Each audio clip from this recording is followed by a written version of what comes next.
Doutor Yara Fix, por que o vírus do coronavírus mata as pessoas? O governo federal, ou seja, o Bolsonaro, e o governo estadual, João Dória, disseram que não tem teste para todo mundo, que eles não vão testar todo mundo. A senhora acha isso correto? Eu acho que o que a gente precisa fazer agora é, dentro da nossa realidade, fazer o melhor possível. Por que o respirador é tão importante na hora de tratar um paciente com coronavírus? Os pacientes que evoluem muito mal, eles têm uma doença que chama síndrome da angústia respiratória do adulto. É uma insuficiência respiratória. O vírus do coronavírus atinge e mata só pessoas idosas ou pode matar adultos, jovens, crianças e bebês?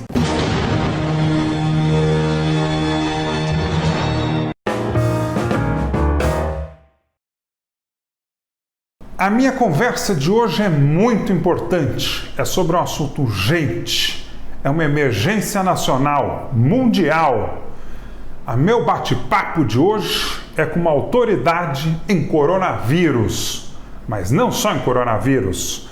Ela é especialista em asma, rinite, bronquite, tabagismo, gripe, resfriado e doenças pulmonares. A minha entrevistada já escreveu diversos livros, é palestrante, médica e é uma das melhores pneumologistas do Brasil e do mundo. Doutora Yara Fix, seja muito bem-vinda ao programa de entrevistas Ping Pong com Bonfá e muito obrigado por abrir um espaço na sua agenda lotada em função desse problema que nós estamos vivendo, né?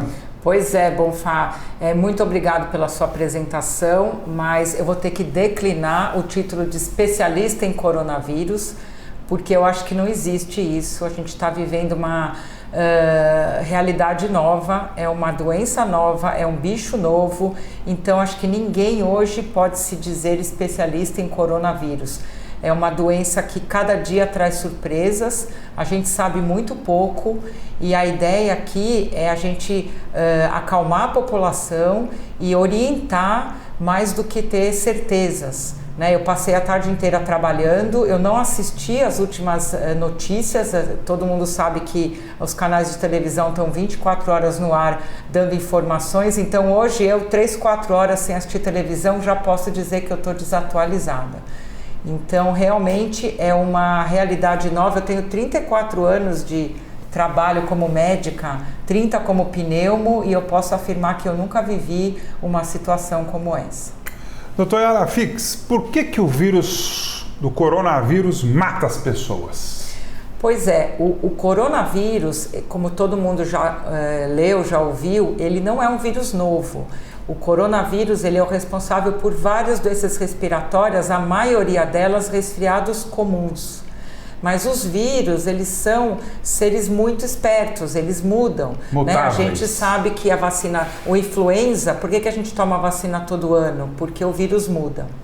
E este novo coronavírus, ele é uma mutação de coronavírus conhecidos. A gente teve epidemias conhecidas como a gripe espanhola, a SARS de 2003, a MERS de 2012.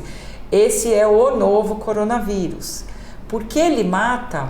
Ele mata porque ele tem uma preferência pelo pulmão e ele leva à pneumonia. É isso que está mostrando. Em outros vírus, por exemplo, é muito comum o vírus respiratório sincicial, ele dá bronquite, né? Principalmente criança pequena, ele dá bronquiolite obliterante e aquele bebê chiador. Então é um vírus que tem uma predileção pelos caninhos, pelas vias aéreas. O coronavírus, ele está se mostrando que 80% é uma doença leve, então ele vai causar o resfriado comum, mas 20% pode ser uma doença mais grave. Destes, quando a pessoa morre, quando ela fica muito doente, a lesão é no pulmão, no tecido pulmonar, é uma pneumonia viral. E isso é uma característica bastante diferente. Vamos lá, você falou de 20%. Eu já ouvi pessoas falando aí que é mais que 20%. Você já ouviu isso também? O grande problema de número no corona é que quando você vai fazer qualquer cálculo, então cálculo de prevalência, cálculo de mortalidade, cálculo de morbidade, que é quantas pessoas ficaram doentes da doença, você necessariamente tem que saber quantas pessoas estão infectadas. E a gente não sabe. A gente não sabe como que se comporta o portador são, que é a pessoa que tem a doença e não tem sintoma. A gente não sabe das pessoas que estão doentes hoje, quem está doente de coronavírus, porque ele apareceu na mesma época do ano que tem a epidemia de influenza. Então hoje eu atendi 2 crianças que tiveram influenza B diagnosticadas. Então é impossível você conseguir testar todo mundo que está doente. É um teste novo, é um teste que ainda não temos disponibilizado aquele teste rápido que nem já tem da influenza, que todo mundo que tem criança sabe, vai lá, põe o cotonete, 15 minutos depois, pelo menos sabe se é positivo ou negativo. Os testes rápidos demoram 48 horas, com a demanda estão demorando muito mais e a gente não tem teste para toda a população. Então tudo que a gente falar hoje de número é chute, porque a gente não sabe o grande número. Então, por que a mortalidade em um lugar é diferente de outro? Porque a mortalidade é quantos morreram sobre quantos estão doentes. A gente não sabe quantos estão doentes. Então, por exemplo, na Itália, a mortalidade vai ser enorme. Por quê? Porque morreu muita gente, não se testou toda a população. Antes de continuar a minha conversa sobre coronavírus com a pneumologista Yara Fix, eu tenho um pedido muito especial. Falta muito pouco para a gente chegar a 300 mil inscritos. Então inscreva-se no canal agora e ative o sino. Eu conto com a sua ajuda, hein? O governo federal, ou seja, o Bolsonaro, o governo estadual, João Dória, disseram que não tem teste para todo mundo, que eles não vão testar todo mundo. A Coreia do Sul testou todo mundo, a população inteira. A senhora acha isso correto? E aí eu já vou emendar em outra pergunta. Se a gente não testa todo mundo, como é que a gente vai saber quantos infectados a gente tem e quantas pessoas morreram dessa doença? Pois é, existe o ideal e existe o que é possível se fazer, né? Então, você tem um país com uma população menor e um poder aquisitivo maior e um governo mais forte, a centralização manda. Se você comparar a Coreia com o próprio Estados Unidos, que é um país rico, também está uma situação bastante caótica, porque é um país extremamente complexo, grande, com muitos aeroportos de entrada e não tem teste para todo mundo. Então, a gente não pode pegar exemplo de Singapura, que é um país que tem um aeroporto, 5 milhões de habitantes e um governo ditatorial, ou Israel, que é a experiência que eu tive recentemente, eu estava lá, que a gente manda e todo mundo obedece, um país extremamente militarizado, acostumado com guerra, acostumado a obedecer, mandaram ficar em casa, fica todo mundo em casa. Mas é um país pequenininho com um aeroporto, 9 milhões de pessoas. Não dá para transformar essa realidade para os Estados Unidos, mesmo com tanto dinheiro. E o Brasil a gente não precisa nem comentar, né? É um país gigante, completamente heterogêneo, com vários aeroportos, uma população enorme e uma situação financeira totalmente diferente. Fronteiras imensas. Então assim, eu acho que o que a gente precisa fazer agora é, dentro da nossa realidade, fazer o melhor possível, né? Não vai ter teste para todo mundo, principalmente as pessoas que estão bem. A gente vai acabar testando os sintomáticos respiratórios e os sintomáticos respiratórios mais graves. O que é sintomático, doutora? Quem tem sintoma respiratório, né? Então, assim, no começo da epidemia... É quem vai estar internado? Ou quem No começo da epidemia, o doente suspeito é todo mundo que viajou para fora ou teve contato com viagem ao exterior e que apresenta febre, dor de garganta, tosse e falta de ar. Então, o que é um sintomático respiratório? Quem tem sintoma respiratório: febre, mal-estar, dor de garganta, coriza, tosse, falta de ar. Tá? Esse é um sintomático respiratório. A partir do momento que existe documentada uma transmissão comunitária, ou seja, fizemos diagnósticos de Covid, do novo Covid, essa pessoa não viajou e não teve contato com ninguém que viajou, está detectada que existe uma disseminação comunitária, O caso suspeito não precisa mais ter viagem, passa a ser o sintomático respiratório. Entrando o outono, né, março, abril, a gente tem todo tipo de sintomático respiratório. Então, asmático, portador de rinite alérgica, resfriados comuns, as gripes. Então, hoje em dia, todo mundo que tem febrinha, dor no corpo, coriza, tosse e falta de ar, ele é um suspeito para o novo Covid.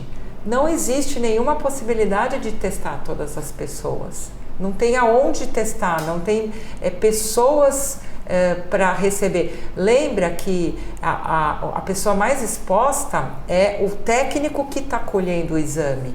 E depois tem que limpar a sala. Então, a pessoa que vem limpar a sala. Então, não é teu kit.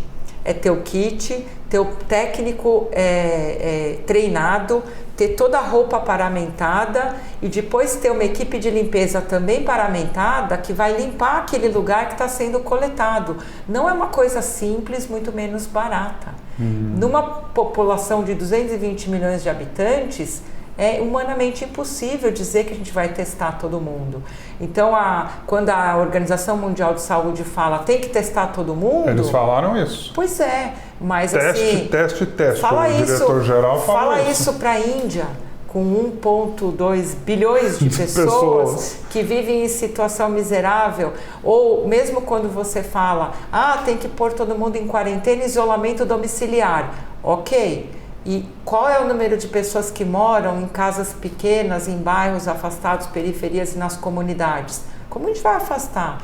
Então, existe o que é possível de ser feito e o que é a realidade que a gente vive. O que não é muito aceitável é, primeiro, não levar a sério uma coisa que a gente está assistindo. Segundo, as pessoas que têm condição de fazer e que não estão fazendo. As praias estão cheias. Os bares estão cheios, os restaurantes estão cheios, os ônibus estão cheios. Isso é um absurdo. Então, eu acho que tem que partir a iniciativa das pessoas que têm condição, para depois as pessoas que têm menos condição. Eu acho que é uma hora das pessoas se ajudarem, da gente perguntar quem está sozinho em casa e a gente precisa levar comida. Quem precisa mesmo ir no médico ou quem está vindo para pegar uma receita, não é para ir. Quem precisa mesmo ir no pronto-socorro, quem está indo só porque está em pânico. Então, a gente está numa situação que eu nunca vivi, que cada um precisa fazer sua parte mais do que nunca. Hashtag fica em casa? Fique em casa e dá uma olhada no seu pequeno mundo, no seu prédio, no seu vizinho, quem está precisando de ajuda. Então vamos lá, gente. Hashtag fica em casa, campanha lançada aqui. O Ping Pong aderiu à campanha. Hashtag fica em casa está aí no ar. Espalhe essa hashtag junto com a hashtag Ping Pong com Bonfá. Então a campanha está no ar. Nós aderimos a ela. Tem que ficar em casa, gente. Não é hora de ir na praia, nem no bar, nem no restaurante, nem no shopping, nem no cinema, nem na academia, nem no teatro, nem no show, nem em lugar nenhum. Né? É hora de ficar em casa até essa tormenta passar. Não é isso, doutora? Exatamente. É hora de baixar o facho, vai ler um livro, vai ver um filme, entendeu? Vai cozinhar, sei lá, né? Vai dormir, entendeu? Vai brincar com as crianças, mas tem que ficar em casa, né? Não é hora de circular, é hora de ficar quieto, baixar o facho. O vírus do coronavírus atinge e mata só pessoas idosas ou pode matar adultos, jovens, crianças e bebês? Então, o que a gente está aprendendo dos países que já estão numa fase mais avançada da epidemia é que ele acomete mais seriamente pessoas acima de 60 anos e pessoas que tenham outras doenças, as famosas comorbidades, principalmente hipertensão e diabetes. Pessoas que têm o sistema imunológico comprometido, então pessoas que usam tratamentos oncológicos, quimioterapia, cortisona em alta dose. Repito, cortisona em alta dose. Por quê? Corticoides inalatórios, corticoides nasais, corticoides tópicos, que são os remédios usados para asma e rinite alérgica, não são imunossupressores. Não é para parar o tratamento. Por favor, vamos falar disso mais à frente, tá?